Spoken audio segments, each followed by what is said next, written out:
Lagi ada di bakso sederhana yang di belakang alun-alun Wanaraja. Ada ini nih, ada bakso besar. Bakso besar ini itu isinya daging sama tewan. Terus ada bakso kecil, daging juga, sama ada tangkar. Nah, tangkarnya kayak gini, mantep banget ya, cobain.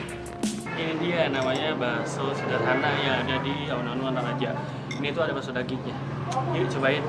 Dia jualan udah dari tahun 83 jualannya. Nah, baksonya kayak gini.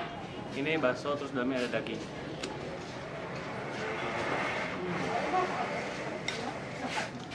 Bumbunya kental, terus dagingnya kerasa banget.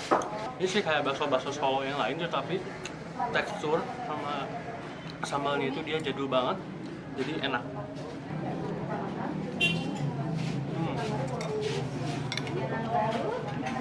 Ada kecil, mantap banget.